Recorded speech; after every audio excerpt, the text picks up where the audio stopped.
Hi guys and welcome back to the Mighty Blues. My name is of course Cameron and welcome back today to another live stream. As you can see, we're joined by Cal today and we're going to be giving the game preview to Everton's Premier League fixture against Sheffield United tomorrow evening. 7 o'clock kickoff on a Sunday for Everton, coming up against the relegated Sheffield United, of course, bottom of the table at Goodison Park.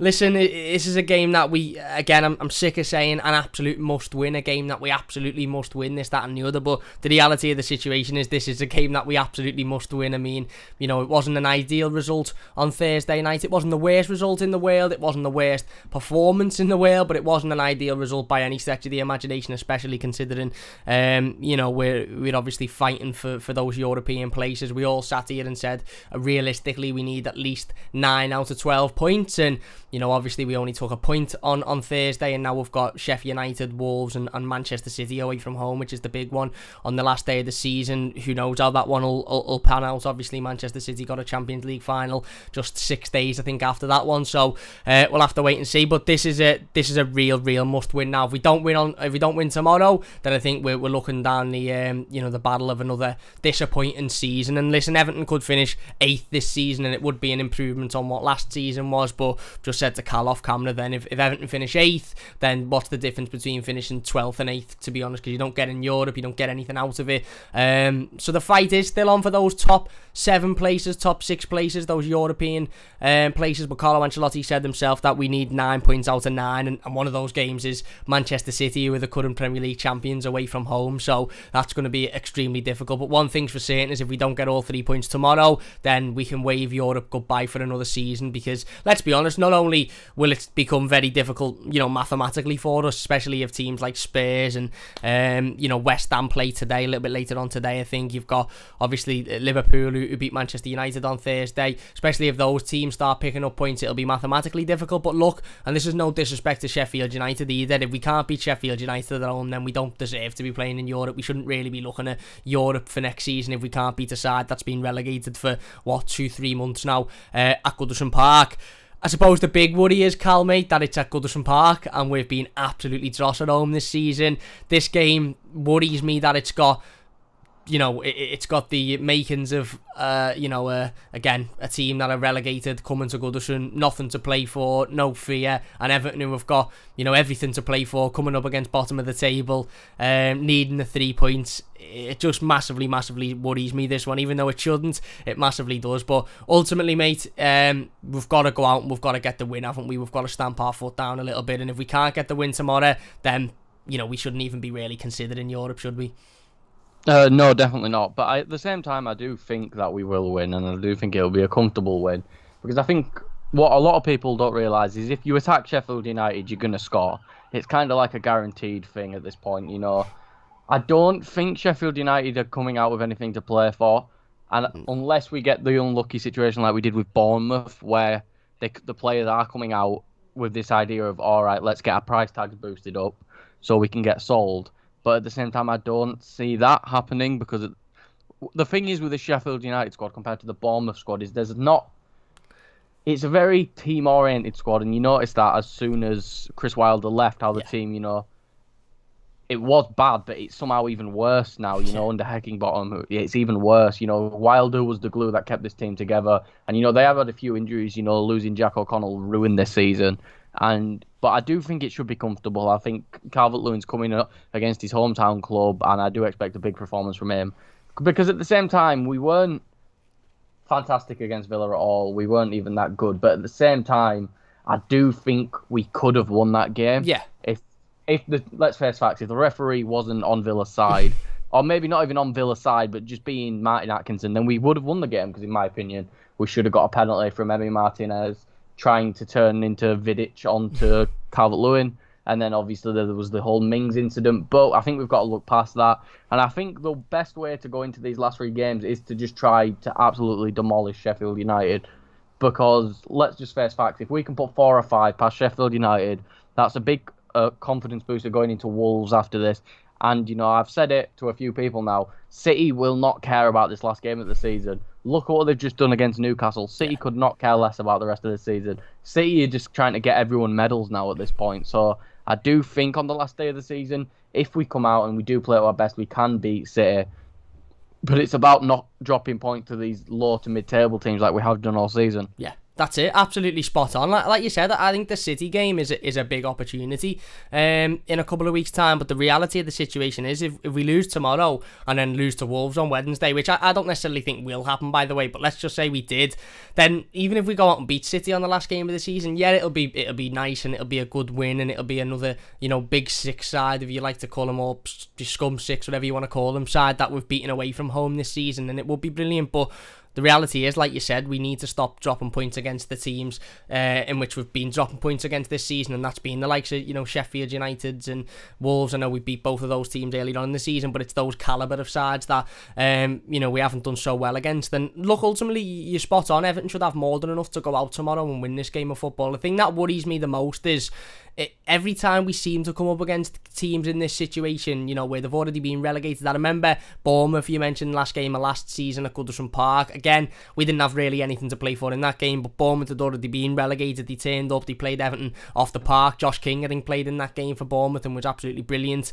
And I remember, more worryingly and more similarly to this game, the season beforehand, if you remember Marco Silva's first season, we went on a really good run. I think we beat Chelsea, we beat Man United at home, and Europe was starting to look like a possibility. We were sitting there going, if we can get another couple of good wins on the run here, then Europe's a possibility. And we come up against Fulham away from home, who'd already been relegated at this point, and he turned up and he beat us. I think it was 2-0 on the day, and they were already relegated, and we had something to play for. And I'm not saying it'll be the same again tomorrow. Obviously, a different manager, different squad, obviously different players. There is still some of the players that played in that game, but you've got the likes of Alan Hammers, who's back, who we'll talk about in a moment. Decore as well, who weren't in the squad at that point. But it's these types of games, notoriously over the years, that Everton have tripped ourselves up in. Games against teams that are already relegated, haven't got much quality, and haven't really got anything to play for, and Everton have, and that pressure just sort of swallows us up a little bit. We will go on to talking about the injury news and the return for Hammers, which is vitally important this season. Sheffield United, vitally important tomorrow evening. Sheffield United, 20th in the Premier League, already relegated, of course, have been for quite some time now. Sacked their manager, Chris Wilder, who was, I think, is a very, very good manager, of course. Nearly took them into Champions League football, European football last season. He's gone. 5 wins all season, 2 draws, 28 losses in the last 6 games, 5 games. They lost to Palace 2-0 last time out, lost to Spurs 4-0, beat Brighton 1-0.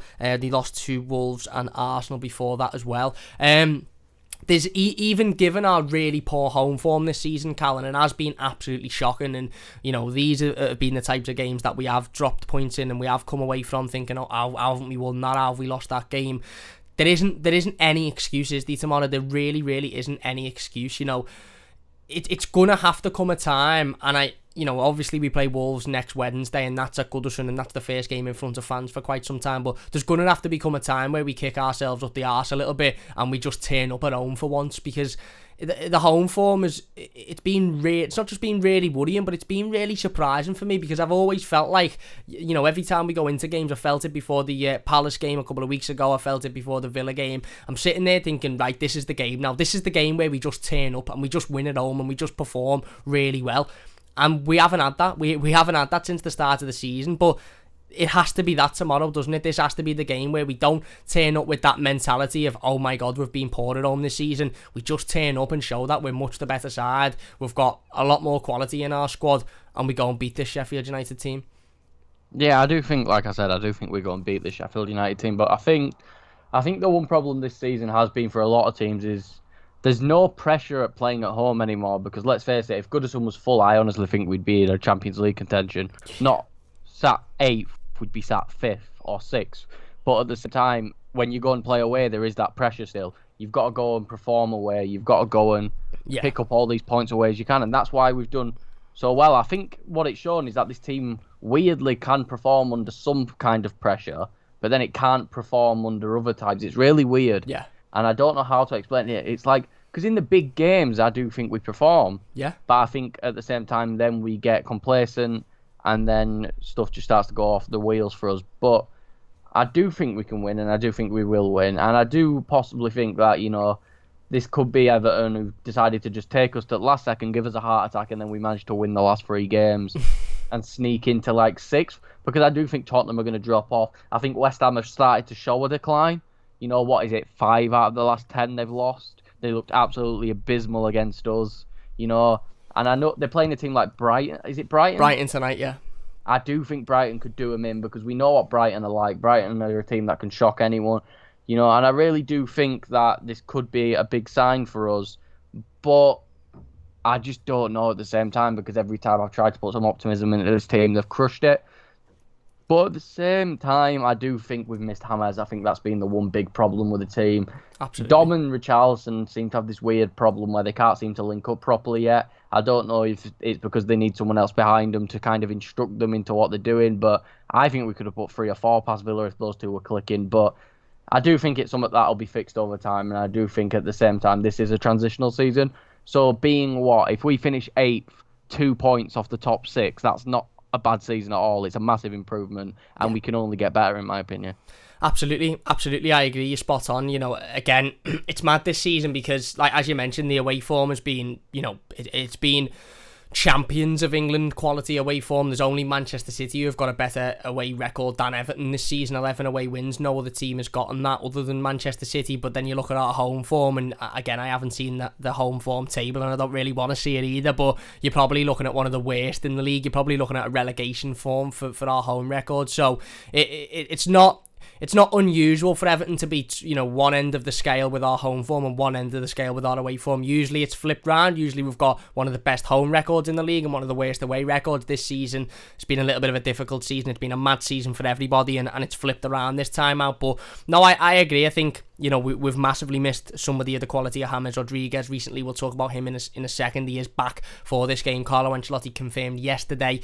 He actually had a pre-game press conference after the Villa game on Thursday night, but it was released by Everton yesterday. He confirmed that James Rodriguez will be back. Yerry Mina is still out injured with an abductal problem. The hope is, I think, that Yerry Mina will return for the Wolves game, but he isn't available for tomorrow's game. But no, I agree. You're absolutely spot on. Ultimately, we've got to go out and we've got to win this game, and, you know, we've got to perform. And, you know, like I said, we can all sit here and talk about Europe. We can all sit here and you talk about, you know, wanting to play in a European competition next season. But the reality of the situation is, if you can't beat a side that have been relegated for 2 or 3 months at home, then, you know, realistically, should we be looking at Europe? Should we be thinking about ourselves as a European competitor? Because, you know, again, this is a game that we absolutely have to win. So James Rodriguez, then let's talk about him for a second. We will get into our predicted starting 11 shortly. By the way, if you are enjoying, please do hit that like button. It does only take a second. If you're new, don't forget to subscribe. Massive thanks to everybody in the live comments. We will get into those in a second. If you could share the stream as well, that would mean a great deal. But James Rodriguez, his return, of course, haven't seen him for a couple of weeks. Got injured in the warm-up to that game against Aston Villa, the home fixture. Obviously, he was out of that one, replaced with Alex Iwobi, who didn't do anything in that game. A little bit of a change of system against West Ham, which worked, and then obviously we changed strangely to a 4 at the back in the game against Villa on Thursday. I don't know why. But James is back. Carlos confirmed he's back. He's available for this game. How important is he going to be? Because we've really missed that little bit of quality, haven't we? I said it in the review to the Villa game the other day. We just missed that magic. We just missed that player who's got that bit of composure, who's got that bit of confidence in front of goal. And, you know, again, Dominic Calvert-Lewin's had an unbelievable season this season. He really has. But sometimes you need that one player who can, you know, pull a goal out of nothing, and that's James Rodriguez. And we know James has had his injury issues this season, and we understand that, and we get that. Listen, for me, you said it before, mate, about, you know, an improvement on this season. The expectation of Evertonians has changed massively throughout this season. We went from September, October time thinking, do you know what, we could put in a serious challenge for the league here. Then we come back down to earth in November. Then in December, it was like, actually, we could compete for Champions League. Then it went, again, a bit stale. Then we went, no, do you know what, we should be finishing in Europe. And now it's like, you know, are we going to finish in Europe? Whereas at the start of the season, if you'd have said to any Evertonian, right, you know, with 3 games to go, you'll be in a fight for the Europa League positions, we'd have all snatched your hand off for it. And James has been a vital member of this team throughout the season. Yes, he's had injuries. Yes, it's been frustrating, but it's absolutely massive to have him back tomorrow, isn't it? That creativity, that quality that he brings could be the difference making in what I think will be quite a difficult game tomorrow. Yeah, it's huge. he's comfortably our best player. We've established this many times when Yeah. speaking, but it is vital, especially against a team like Villa, because I think the problem between Dom and Richarlison is they're used to having now someone behind them to play them in. They're not used to having to play off each other. Yeah. And I think that's the problem with someone like Sigurdsson, who's improved. I think he's improved massively over the past few games, but at the same time, it's not quite James Rodriguez, and he's not quite the creator, you know. There's that geezer on Twitter that won't be happy with me saying this, but he's just not quite the player that James Rodriguez is at all. He's not. But you know, it's just, I think this is a return game, and it's gonna, ironically, it's gonna be the return of James destroying the Sheffield club. He's gonna come back just like he did against Wednesday in the cup, and I think it's just gonna be, he's going to be the best player on the pitch once again. And I honestly, it won't surprise me at all if Dom gets 3 or 4 goals tomorrow. Sorry, it won't surprise me. It wouldn't surprise me at all if we beat them 5-0, but at the same time, we need to hope that James doesn't have some sort of stupid injury, because especially against a team like Sheffield United, it wouldn't surprise me if they just said, do you know what, just to be spiteful and start booting James around, because you know they do play for Everton, so they are going to be able to get kicked a bit. Yeah. No, ultimately, look, you're right. James has been absolutely brilliant this season, and it's crazy. I've just mentioned then about expectation, and the expectation of Evertonians changing throughout the season. 1 minute, Champions League's on. The next minute, it's going to be another mid-table finish. The next minute, Europe's on. I'm guilty of doing this as much as everyone else, by the way. I last week after the Villa game, I sat down and said, that's it, Europe's gone. And then I sat here after West Ham and said, maybe Europe's back on. We do it, Everton do it to us, but we do it to ourselves as well. But the expectation with James, I think, changed quite a bit. I'm seeing a lot of people now saying, get rid of him, he's always injured, he's not this, he's not that. Look, we knew when Everton signed James Rodriguez. Let's just get something straight right away, and it's the argument I have when we talk about the links to Coutinho and the links to Aguero and the links to the likes of Koulibaly and that. Let's get one thing straight now. If James Rodriguez was not an injury-prone player, he wouldn't be playing for Everton. If James Rodriguez was a player that you could guarantee, and that's the truth, by the way, people can disagree with this all they want, that's the truth. If James Rodriguez was signing for Everton in the summer with a guarantee he'd play 38 games a season, he wouldn't be signing for Everton, mate. He really, really wouldn't be an Everton player. He's come into Everton, and we all knew in the summer when he signed on that dotted line, right, this is going to be a player who is going to be absolutely unbelievable when he plays. He's going to bring that magic, he's going to bring that quality, he's going to score, he's going to assist, he's going to, he's going to be brilliant, but he's also going to spend probably a couple of months out injured. Has he spent more time out injured than what we would have liked? Yes. Has he spent more time out injured than what we would have maybe thought? Yeah, potentially. But is anybody really surprised that James Rodriguez has had injury after injury after injury this season? He wouldn't be an Everton player without that. He wouldn't be an Everton player without having those injuries, because we know when he's on that pitch and he's at 110%, his quality is unmatched. As Cal quite rightly said then, quality-wise, technical ability-wise, he's head and shoulders better than anybody else at this football club. And I'll sit and argue with superstats all day long, mate. Sigurdsson is a very good footballer, and I think Sigurdsson's had a very good season, and he's somebody that I want to talk about individually on a live stream in the future, because I think he's got a lot of stick this season, and I actually think he's done really well. But he's not James Rodriguez. He's not James Rodriguez levels whatsoever. The goal against Manchester United from James, unbelievable. The goal against Crystal Palace, to squeeze that into the angle he did, brilliant. The assist in the derby for Richarlison's goal, excellent. The goal against Leicester, where he curled it in from outside the box, fantastic. James Rodriguez is a player that, when he's on this pitch and he's at 110%, he's the difference maker. And he's been the difference maker in 80-90% of the games that he's played for Everton. Has he had a couple of games where he's been a little bit poor? Yeah, he has. He's had a couple of games where we just haven't played to his strengths. The way in which we play, or the style in which Carlo Ancelotti wants to play, hasn't worked, and it's affected James. But the majority of the time he's been on that pitch in an Everton shirt, he's been absolutely excellent. And the reality of it is, like I've just said, if he was a player that was 100% fit and you could guarantee he was going to be 100% fit every week, he wouldn't be playing for Everton. And that's the reality of the situation. So it is. I think what we need to do, and the sooner we all do this as a fan base, the sooner we accept this, the sooner it'll become easier. Why don't we all just accept that James Rodriguez is probably going to spend a third, half of the season out injured? But for the other half, he's going to be absolutely immense.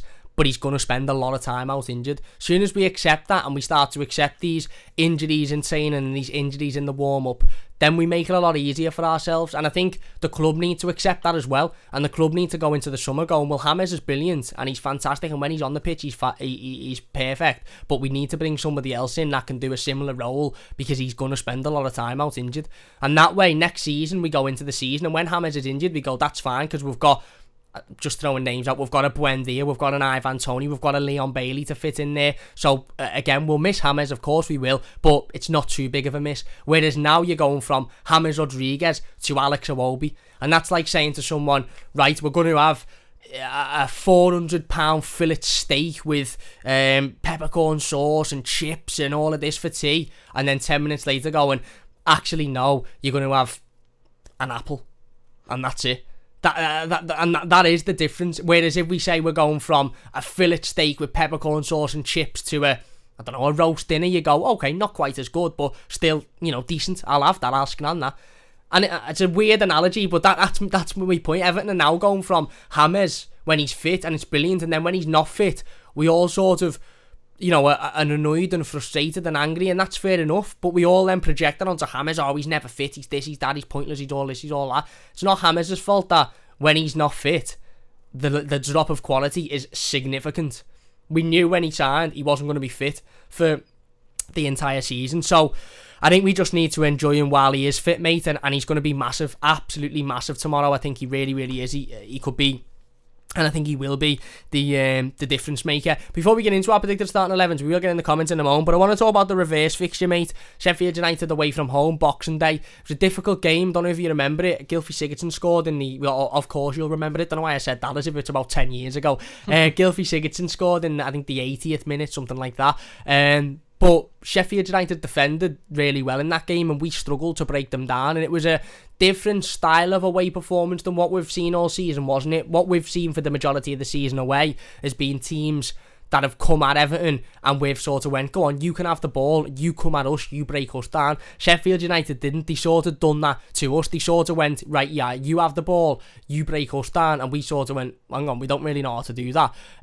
We won the game, which was all that matters at the end of the day, is getting the win, but it was a difficult test, it was a difficult game. Do you expect tomorrow to be the same? Do you expect tomorrow to be extremely difficult?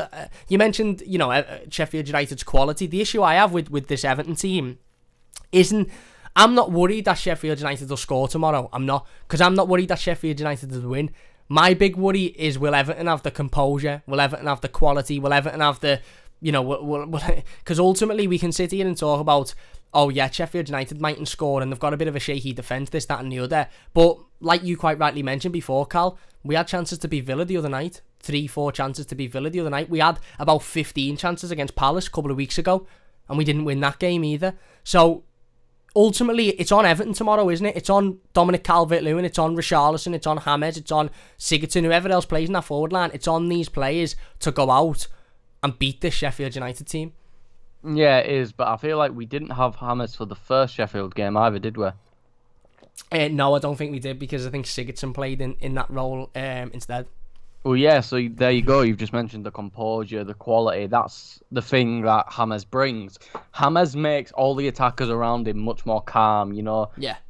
Dominic Calvert-Lewin and Richarlison don't have to worry about turning into, Messi and Suarez. They just have to worry about running and then beating the man and slotting it in. That's all they have to worry about. Yeah. And the thing is against Villa is, I think the Villa game it wasn't our best performance, but I don't think we can say it was a bad performance because we created chances. It was a good game for Emi Martinez, but we still created chances. We created good chances as well, in my opinion. And either they were getting battered away by Emi Martinez, or we were just seeing something stupid and Martin Atkinson was so far up Villa. But I do think, in the end, to be brutally honest with you, I think any other referee that night, we win that game because we would have had a penalty. Mings would have had a red card, Yeah, well, ultimately Mings makes a goal line clearance in the last 5 minutes that he wouldn't have been there to make if he'd have been. And let's be honest, it was a ridiculous decision.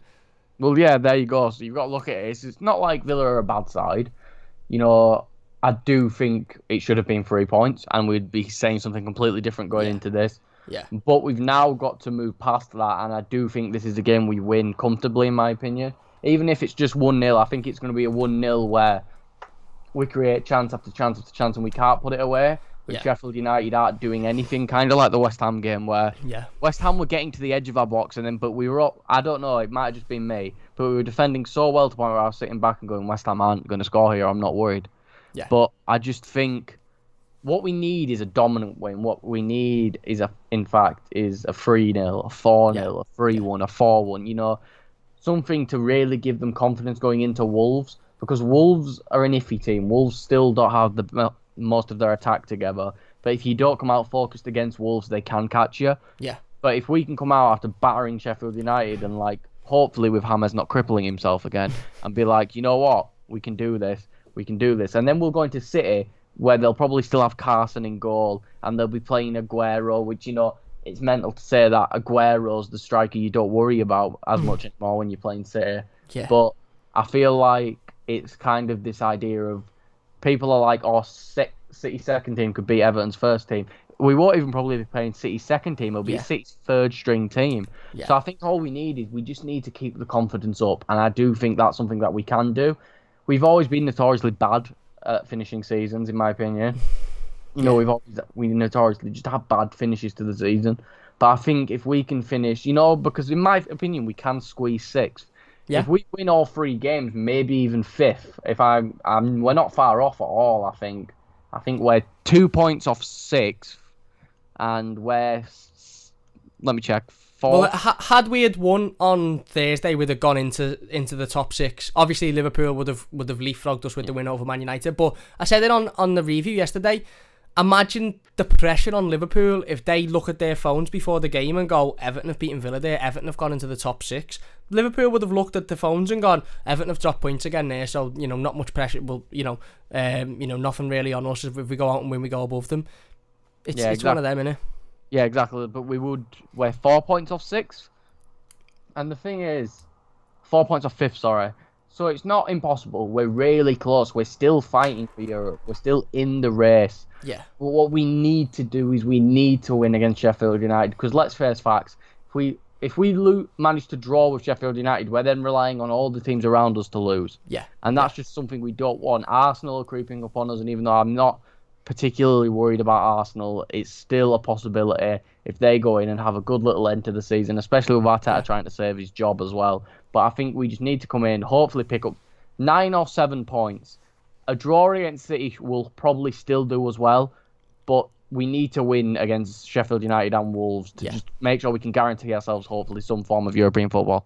Yeah, absolutely. I think you're absolutely spot on there. I think you made a couple of absolutely fantastic points, and you're spot on. Look, ultimately, you mentioned a really good point about the Villa game. I don't think the Villa game was the best performance of the season by any stretch of the imagination, but it's small margins, isn't it, mate? You're absolutely spot on. It's small margins, and if Andre Gomez finishes that chance, which, let's be honest, he should have, if he gets it on target, it goes in, and it's harder to get off target than it is to get on target, then we're all sitting here saying, because Aston Villa didn't have anything on Thursday. They didn't have nothing. They had the Tyrone Mings chance, which he headed past the post, which he should have done a lot better with. But other than that, exactly like West Ham the week before, West Ham fans, you parked the bus FC, didn't have a shot on target. Aston Villa didn't have anything on Thursday night.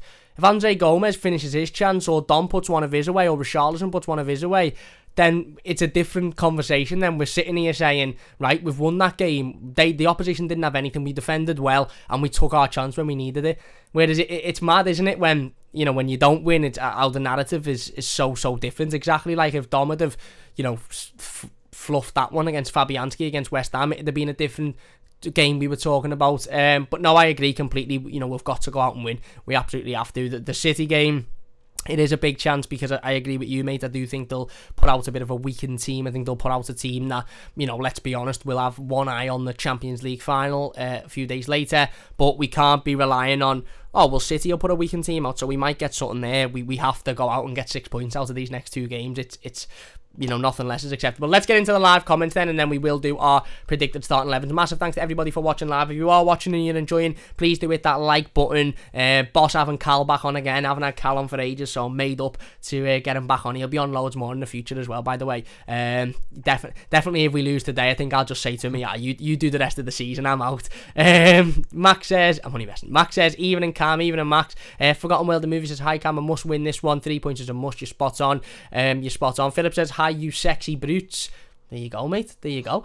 Louis says, yes, Cam, how are we, lad? I'm all good, Louis. I'm all good. Hope you're well yourself. Lavid says, I'd love it if we beat Sheffield United. We've got to. Craig says, afternoon, lads. Afternoon, Craig. Lavid says, 7th place finish would be fantastic. So what if it's conference competition? Listen, again, I understand that there's a lot of people that are a little bit iffy about this Conference League. And I can't lie. I don't really know what it is, to be honest. I don't really understand. The way I see it is it the, basically the teams that, is it just going to be like the Europa League, but with the sides that don't finish high enough to get in the Europa League? I don't know how it works. I don't know whether it's the same as the Europa League, where you get a group and then knockouts and then the final. I really don't understand it, but I'd take it. Because if we can get in the Europa Conference League and we can make the right signings in the summer, we've all established that this summer's a massive summer anyway, Europe or not, whether we finish in the Conference League, the Europa League, no Europe, this summer is absolutely massive either way. So if we get into the Conference League and then have a really good summer, what's to say that we can't win the Conference League? And if we win the Conference League, is anyone going to really turn their nose up at it? I won't. I want to see Everton win a trophy. I'd take Everton winning a fucking raffle at the moment. I'd take us winning a corner. Never mind, I'd take the Conference League all day long. It's a European trophy. Let's not have any of this. Oh yeah, but it's not the Champions League, is it? And other teams might take the piss. Tottenham haven't won a trophy in about a decade. Over a decade, I think. 15 years, something like that. You take it. I honestly, I'd take the Conference League. I don't fully understand it, but I'd take it.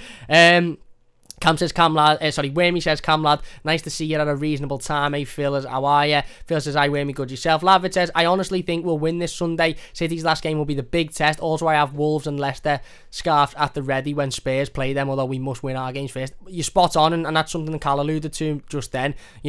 Spurs have got a couple of really big games coming up. Wolves, which won't be an easy game. They've got Leicester on the final day of the season. That could be a game that Leicester are needing to win to guarantee them Champions League, by the way.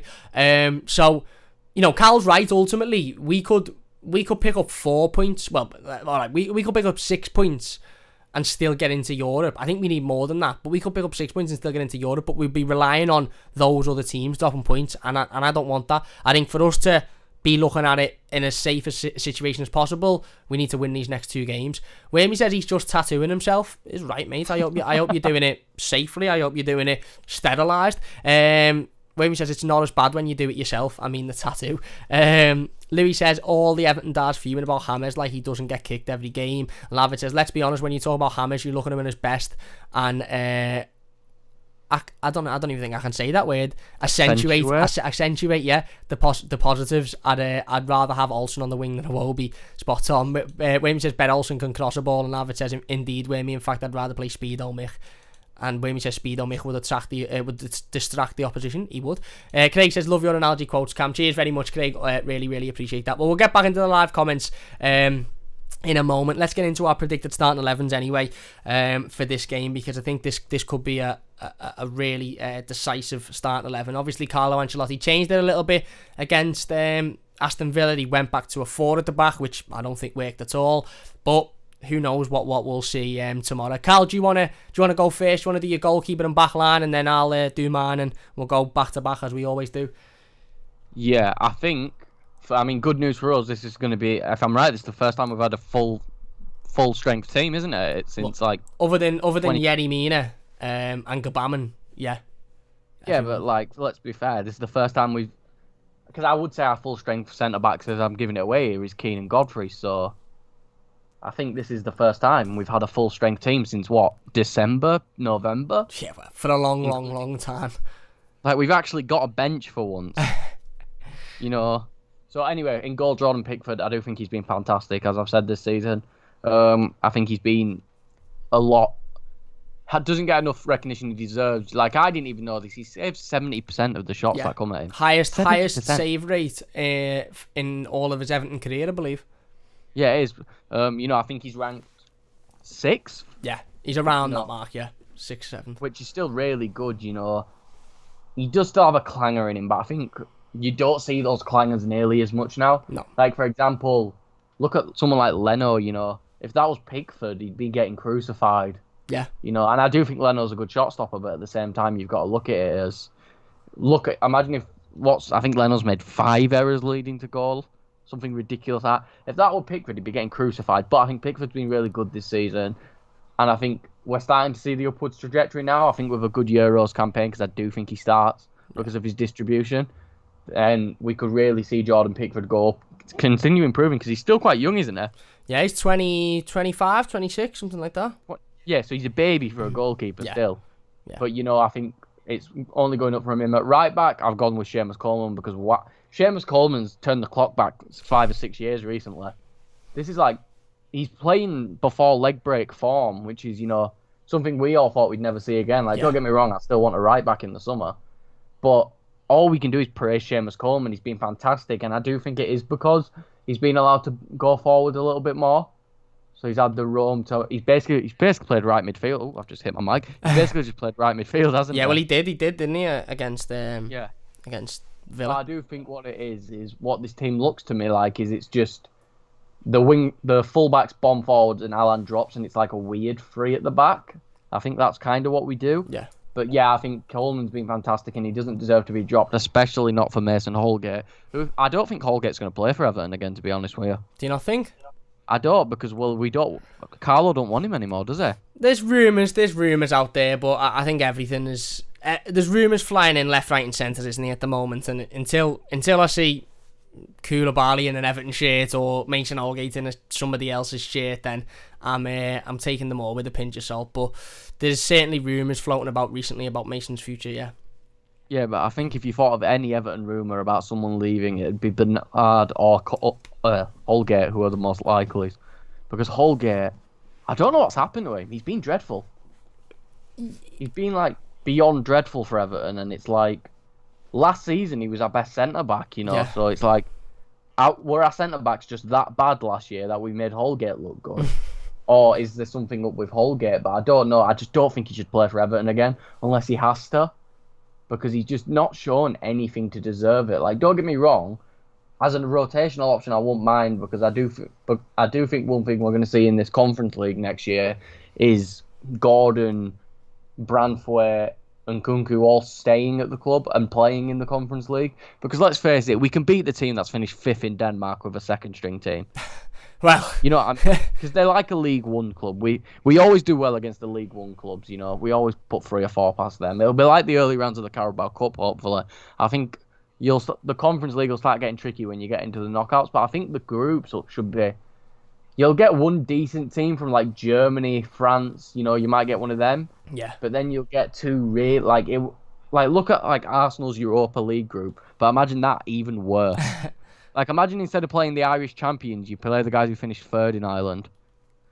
We'd probably still lose if it was at Goodison. No, we'd find a way to lose one of them, but I think with fans in Goodison next year, it's going to be a completely different season. I won't surprise me if we just completely flip around next season. Hopefully. But, centre-backs, as I hinted to it earlier, Keane and Godfrey.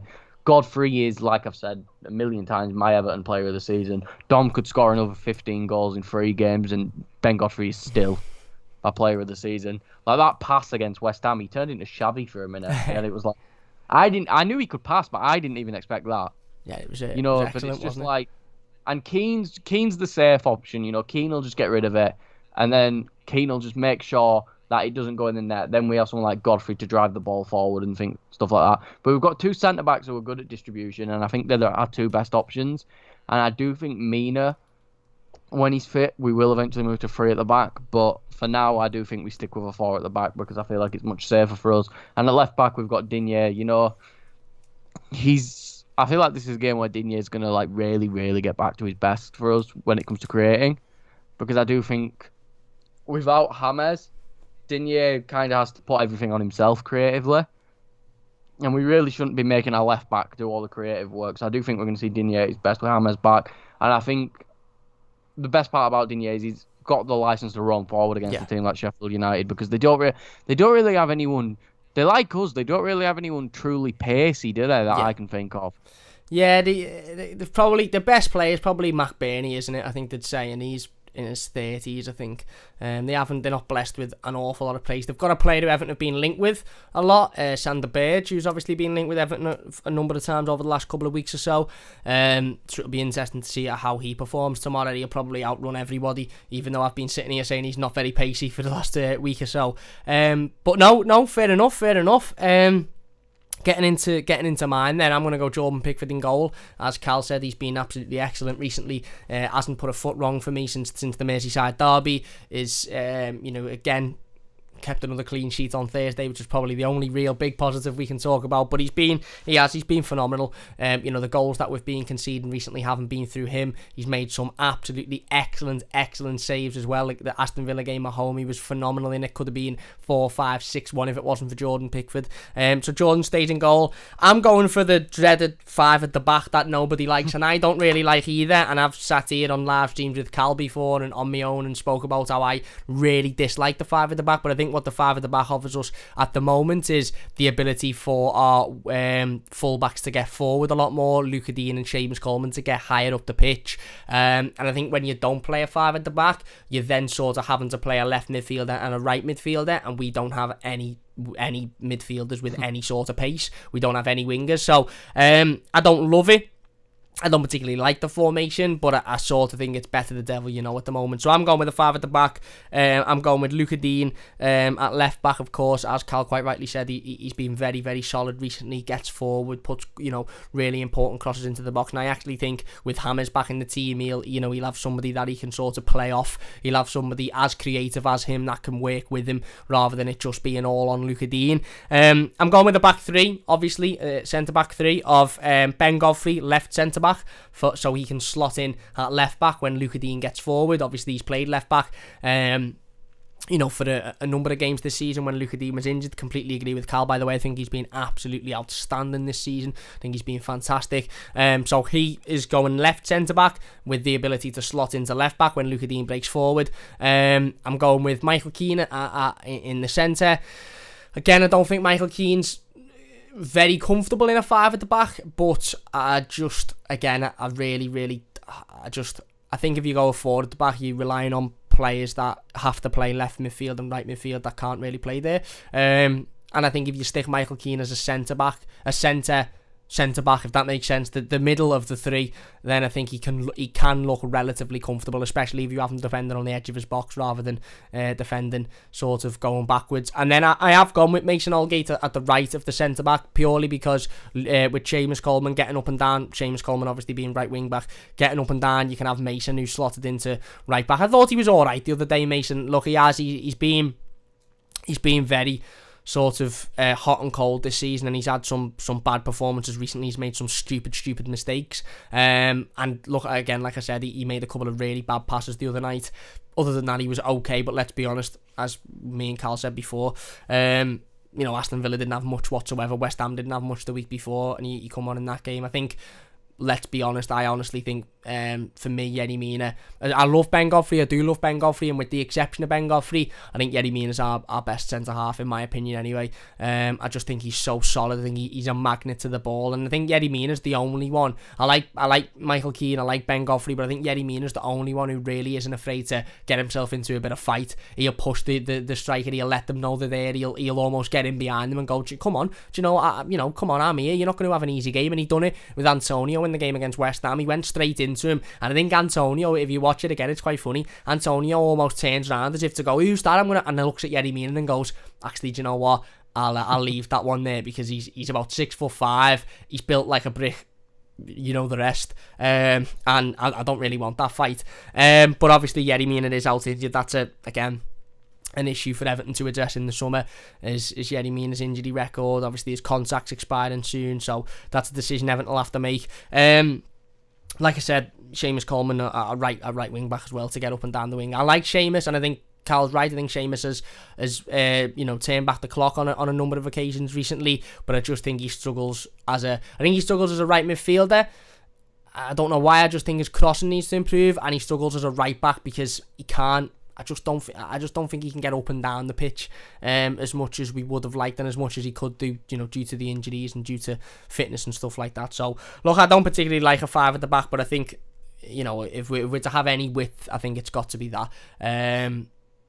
So yeah, there you go. There's my back line, back 5, and Jordan Pickford, who's in your midfield, mate. We've got it back. It's a 3 in midfield. It's the 4-3-1-2. I think that's back. And we can finally say it again. Alan, Decore and Tom Davies, I think it's finally back now. It's been far too long. I think Decore had a really good game to say it was his first game back from injury. Yeah. I think he didn't look out of touch at all. I think he still, like we used to say, he could have probably still spent 30 minutes on the treadmill after the game even. And it was ridiculous. I think he had a few stinker passes, but when you haven't played in, has it been 2 months? Yeah, 8 to 10 weeks, something like that, hasn't it? So just over 2 months. When you haven't played in that long, it's kind of expected, and I just do think it's really good to have him back for these last 3 games. I don't know why Davies didn't play. Oh, it's mad. Absolutely mad. Yeah, it just drives me up the wall when Davies doesn't play because he's extremely passionate, he cares about the club, and he'll put, his body on the line, he'll do anything for the club, and I do understand that someone like Sigurdsson or Gomez is a bit more attacking, but I mean, look at Gomez last game. It was bad. Yeah. I think it is up there for the worst performance he's put up in an Everton shirt. Off the bench in that amount of time. Like, it was just everything about Gomez that game. Like, you're on about the shot that went off on target. There was a clear through ball to Richarlison too. Who, don't get me wrong, man, Richarlison wasn't having the best game, but he would have still buried that, and I was confident of that.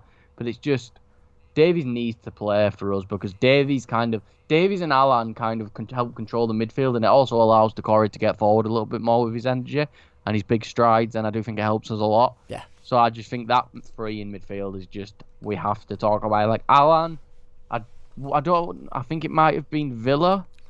He had a bit of a stinker because West Ham, he was really good. Yeah, it was. He come back from injury, didn't he? And for 2 or 3 games after that, he really, really struggled to get up with the pace of it. But against West Ham, he was absolutely phenomenal. Against Villa the other day, he struggled in the first half. I thought he grew into it in the second half, but he did struggle in the first half. But no, he was world class against West Ham last week. Yeah, I just think they're all confident together, and I just think we have to put that midfield 3 back together because when we had them together, it was when we got our best results, in my opinion. Yeah. Absolutely.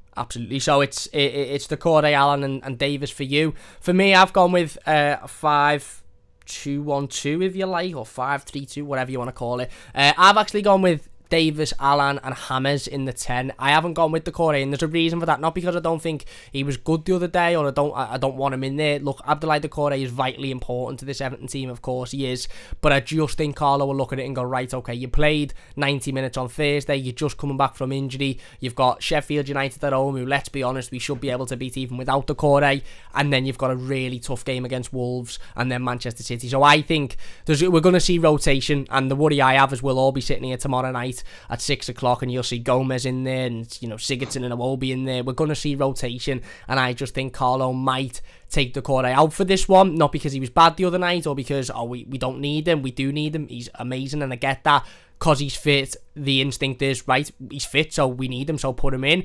But I think he will be more of an asset against Wolves and against Manchester City. And what I don't think Carlo will do is play him in all 4 games, because you'll get I think Carlo will maybe look at it and go, right, would we rather have a 40% Decore in against Sheffield United, Wolves and City, or a 99% Decore against Wolves and City? I don't know. Maybe we'd rather have a 40% in all 3 games, but I think he'll keep him out for this one. He played the 90 on Thursday, done okay, got back to sort of getting back to fitness, and I think you might see him off the bench tomorrow. But I'm going with Alan in there. Tom Davis, as you quite rightly mentioned then, it's criminal that Tom Davis didn't start the other day, to be honest with you. I think it was massively unfair to not start him, and I also then think it was massively unfair to bring Gomez on over him, because he's a much better footballer and he's a much more effective footballer than Andre Gomez is, and that's just fact. That's absolutely fact. So Tom Davis has to be in there. The only reason I will accept for Carlo saying Tom Davis wasn't involved on Thursday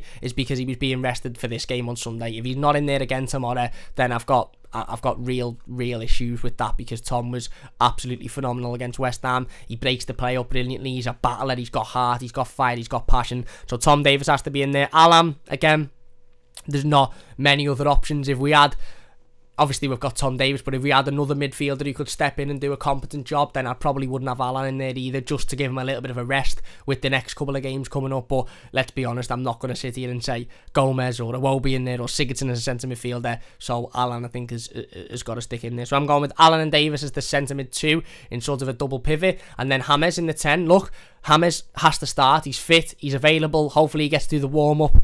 Fingers crossed, touch wood. And he's got to start, because don't get me wrong, I'd love Everton to go out and win 4, 5, 6-0 tomorrow, and I think it's a possibility, but I don't think it's a likelihood. I think we're more likely to see a 1-0 win or a 2-1 win, and I think James Rodriguez could be that player that brings that bit of magic that Sheffield United just can't handle whatsoever, and that bit of magic that Everton have been screaming out for the last 2 or 3 games or so.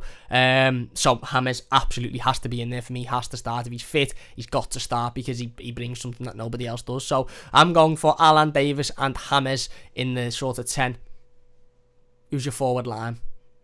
Well, I think you know, when I mentioned the 4-3-1-2, I classed the attacking midfielder yes, as a forward. Yeah, of course. But yeah, it's James, Calvert-Lewin and Richarlison, because, you know, we mentioned it earlier, man, but I don't want to sit here and listen to any more, we're better off without James Rodriguez. We're better off. Like, not to get you demonetised out, mate, but it's a load of shite. It is an absolute load of shite. Because let's face facts, without James Rodriguez, we don't go 7 games unbeaten at the start of the season. Yeah. You know, without James Rodriguez, we don't beat Liverpool for the first time since 1999. Yeah. You know, it's this. Oh shit! I've just launched my fridge. I just think it's a bit stupid, really, and I do think the most important thing we need to do is make sure James is in, because don't get me wrong, if James then is going to come in and be only 50% against Wolves, I can understand us then only giving him a half against Wolves, maybe, and then, or maybe a half against Sheffield United and then a full game against Wolves. Yeah. But I do think he has to get some sort of sharpness back in this game. Because if he doesn't, then it's just gonna be another whole situation of James gets injured again and we miss him. Yeah. And I just don't want that. He needs to play, and I think against a team like Sheffield United, he doesn't have to do much work, because the ball will just roll to him, if you know what I mean. Yeah. He doesn't have to work for the ball will come to him. But with Richie and Dom, I feel like this is what they've wanted for so long. It looks like they've both been absolutely miffed without him. You know, Sigurdsson's not bad, and you know we all slandered Sigurdsson at one point or another, but I think he's proved a few of us wrong. Yeah. I don't think he's, you know, been fantastic, as Superstar I would say, saying he's Everton's best creator, this, that, and that, using statistics from before James was even in the league and stuff like that. But you know, I do think we need James, and I do think those two will benefit massively. You know, all they have to do is worry about is all Richarlison has to worry about is getting the ball with a run, maybe jinking past a defender or two and then slotting it in the corner. Yeah. All Dom has to do is run. All Dom has to do is run and jump, and he will probably get a goal. But yeah, that's the front three, and I just don't think there's any competition. I do think maybe we might give Josh King a chance, and I do think Josh King should have had a goal against West Ham, but we don't talk about that. Yeah. Yeah, I do think it's that front three, because I think Carlo wants to go out and send a message and just make sure that the Everton players know we're still in a race here for Europe. Yeah, absolutely. You're spot on. You're absolutely spot on. And my front two is the same. And obviously, I had James in the midfield as a 10, so it's the same. It's Dominic Calvert-Lewin and Richarlison with James in the 10. And no, you're right. Look, I think playing Dom and Richarlison as a front two, and we done a live stream on this last week, I think, or earlier on this week, I can't remember when it was, I think it was last week, talking about how Dominic Calvert-Lewin and Richarlison need to start working as a partnership. They need to start working as a duo. They need to work together with each other rather than two individual very good players. And I get Richie's had a poor season this season, and I understand that, and I get he needs to improve. But you know, we're talking about a player here who single-handedly over the last 2 seasons prior to this one has kept Everton in a mid-table position. If it wasn't for Richarlison's goals, then we'd have really struggled the last couple of seasons. And I think if you can get Richarlison and Dominic Calvert-Lewin playing as a partnership, as a duo, then you've got a really dangerous duo there. If you're enjoying, by the way, so far, please do hit that like button. Don't forget to subscribe, share the stream. And I think with James playing behind them, you've got a player with the ability to play passes down the line. I think what we've seen over the last couple of games without James, we saw it against West Ham, is there was a couple of times when Dom had the ball and he could have played Richarlison through and he didn't. There's a couple of times when Richarlison had the ball and he could have played Dom through and he didn't. And some people looked at that and thought, oh my God, that's That's because they don't like each other. That's because they don't have a relationship. It's not that. It's just because they don't either have the composure or they haven't got that chemistry, that partnership yet to look up and go, right, he's going to run there, so I'll play it there. James Rodriguez is a different class of player. He doesn't need that chemistry. He doesn't need a specific partnership. He knows where a player's going to run to. He knows, right, I'm going to pick the ball up. Dom will be that way. Richie will be that way. I'll put it through the middle. One of the two of them will get it. He's got that ability. He's got that footballing sort of IQ, that high-level footballing IQ that's desperately needed. And I honestly think playing the three of them together with obviously James as a 10 and Dom and Richie as a front two, I think it'll benefit Dom and Richie massively. And look, we could talk about Josh King all we like, and we could sit here for an hour and talk about why he should have got a chance. He's not going to start. He's not going to start. You know, we would only be kidding ourselves. It's clear. Look, we were playing an Aston Villa team who are a good side. They're not a great side. They're a good side. We were 15 minutes to go, 20 minutes to go, looking for a winning goal in a game that we all knew we desperately needed to win. We know it would have been a massive win. And Carlo decided to bring on Andre Gomez before he brought on Josh King. Josh King isn't starting this game. He's not. He might start the City game at the end of the season if we've got nothing to play for and it's just a bit of a sort of final hurrah. I could see that happening. But he's not starting this game. It's Dominic Calvert-Lewin and Richarlison up top, and probably with James behind. So there you go, very similar teams from myself and Cal there, with the exception of the defence. Let us know your thoughts on them in the comment section down below. Let's get into the comments before we do finish up. Remy says cruelty to budgies. Jason says it starts with Brighton getting something from West Ham tonight. I literally cried Thursday night. Well, yeah, they have to get something out of West Ham tonight, and hopefully they do. I know the FA Cup final's currently on, and I think that game's on after it, so let's hope, mate. Women says stop buying cherries, you haven't got an effing oven. Cam 2021. It's right, mate, it's right. Again, stop.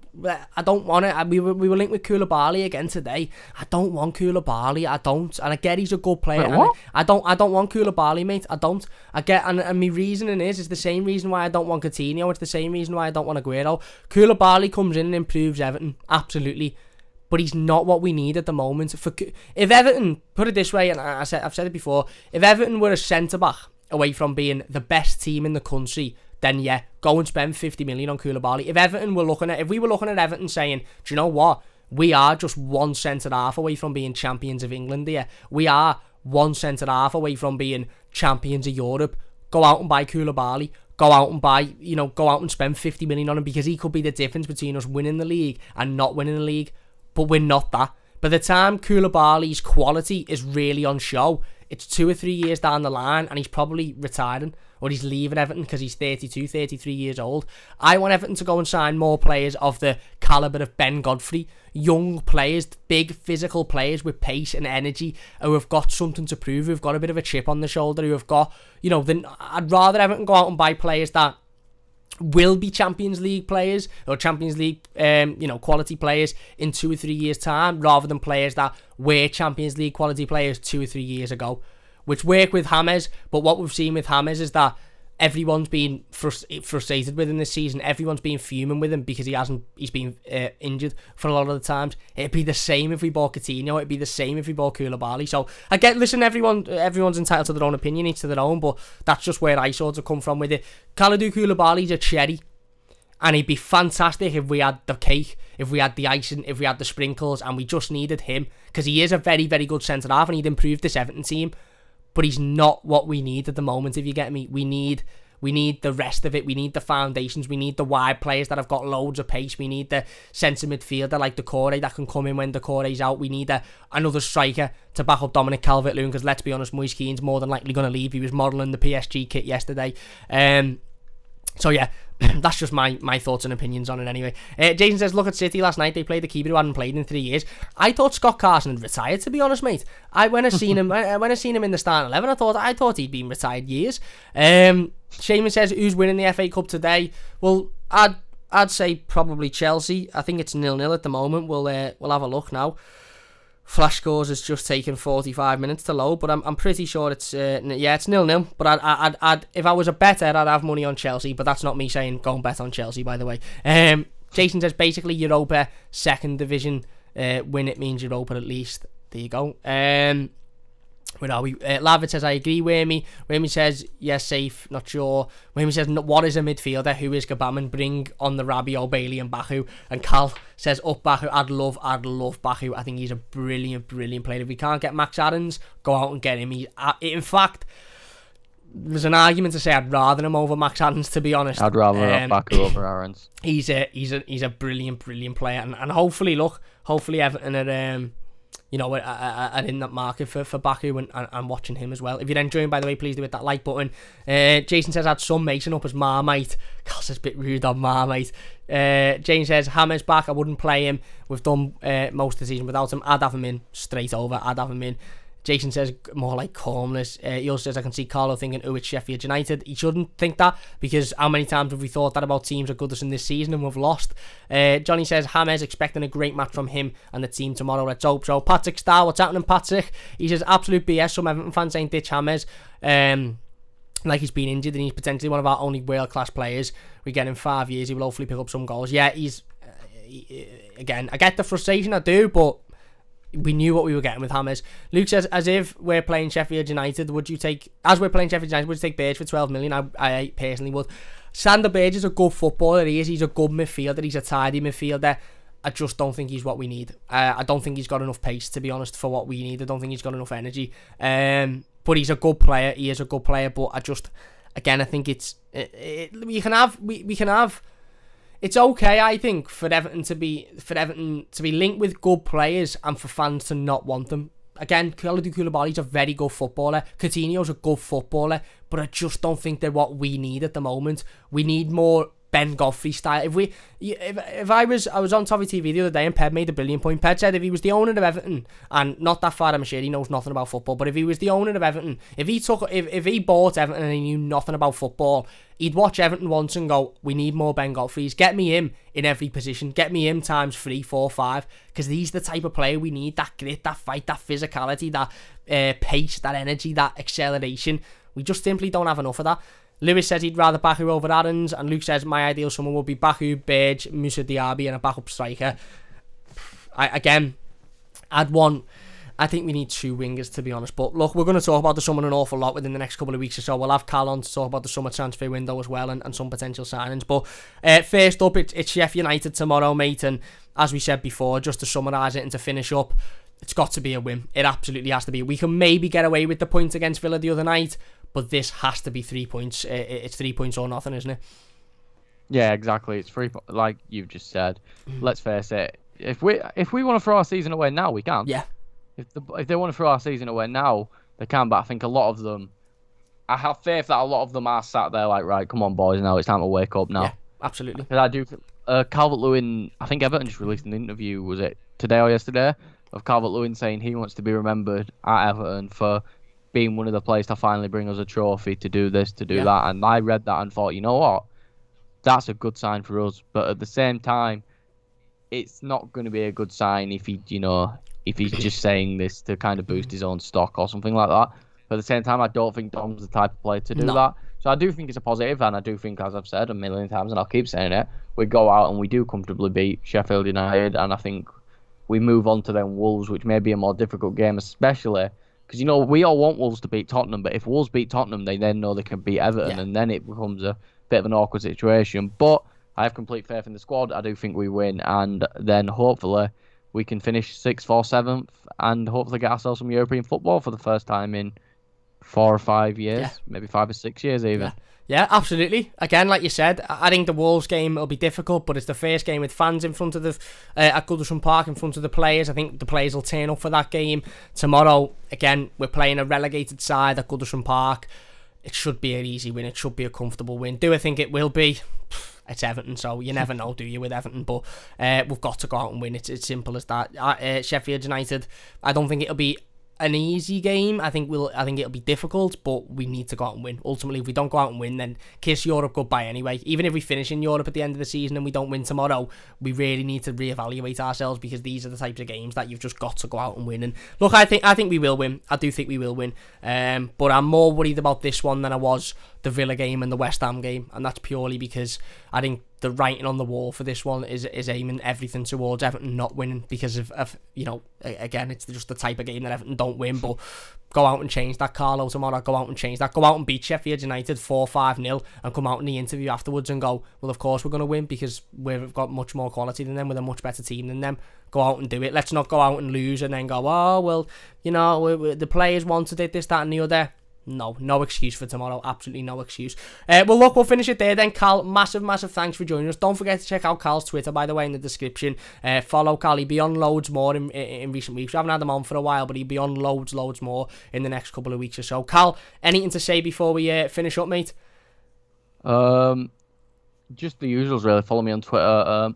I'd say look out for my articles on Prince Rupert's Tower, but they've been a bit dry recently. Hopefully they pick up a bit more recently. That's down to me. I'm hoping to get the podcast put out sometime soon.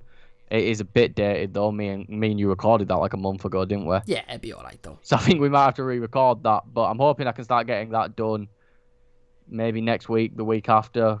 So I'm hoping that, so look out for that soon. If you look out on my tweets, you'll probably see it in my bio, I think it's in. But yeah, just follow me on Twitter. You'll see me probably ranting about the game if we lose, probably finding a way to rant if we win.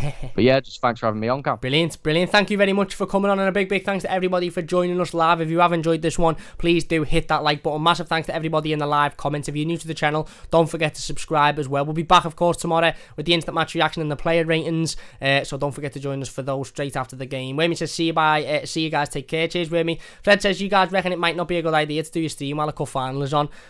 It doesn't involve Everton, mate, so I'll probably go and watch it, but I'm not really that interested in it. But look, it's been a great team. It really has, and this is a must win for Everton tomorrow. Not only because of Europe and this, that and the other, but you've got to go out and beat Sheffield United. You really have to. No disrespect to them, but we should be going out and winning. Big thanks for watching. If you've watched this YouTube video, leave your thoughts in the comments and we'll get involved with as many of them as we possibly can. Leave a like if you've enjoyed, subscribe if you're new, and we'll see you soon on the Mighty Blues. Cheers for watching. See you later.